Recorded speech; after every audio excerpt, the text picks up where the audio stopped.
कहानी की शुरुआत होती है सीनियर ऑफिसर्स के मीटिंग रूम से। सभी सीनियर ऑफिसर्स गंभीर मूड में बैठे हुए हैं।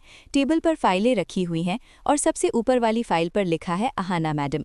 एक ऑफिसर कहता है, आज अहाना मैडम के केस पर फाइनल डिसीजन लिया जाएगा।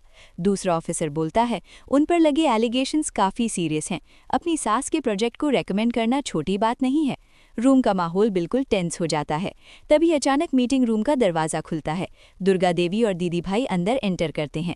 अहाना जैसे ही उन्हें देखती है वो पूरी तरह शॉक हो जाती है। दिल ही दिल में अहाना सोचती है कि ये दोनों यहाँ। एक सीनियर ऑफिसर शांत आवाज में पूछते हैं, दुर्गा देवी जी, आप अपनी तरफ से क्या कहना चाहती हैं?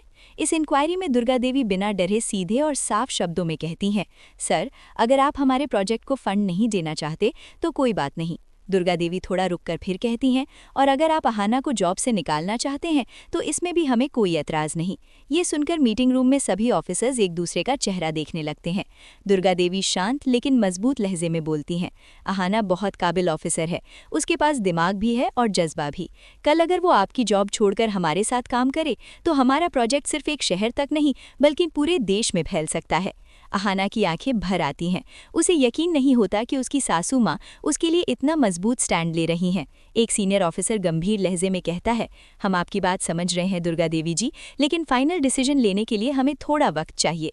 फिर ऑफिसर्स दुर्गा देवी और अहाना से कहते हैं, आप दोनों अब घर जा सकती हैं।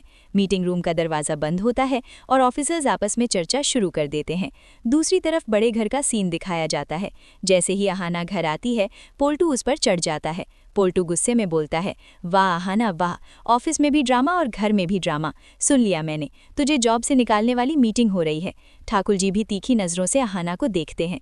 पोल्टू अर्जुन और ठाकुर जी के सामने बोलता है, ये लड़की नंबर 1 घोटालेबाज है, सास के नाम पर फंड लूट रही है। अर्जुन शॉक हो जाता है।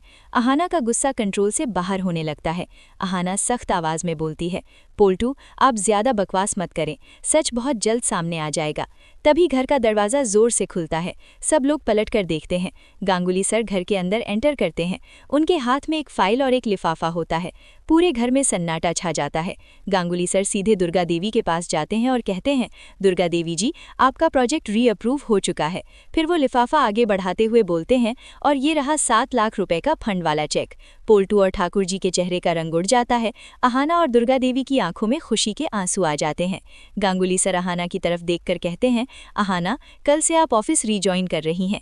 ये सुनकर पोल्टू बिल्कुल स्तब्ध रह जाता है। गांगुली सर के जाते ही अहाना सीधे पारो के पास जाकर खड़ी हो जाती है। अहाना मजबूत आवाज में बोलती है, पारो दी, कल कोर्ट में आप अकेली नहीं होंगी। इस डिवोर्स केस में मैं आपके साथ खड़ी हूँ।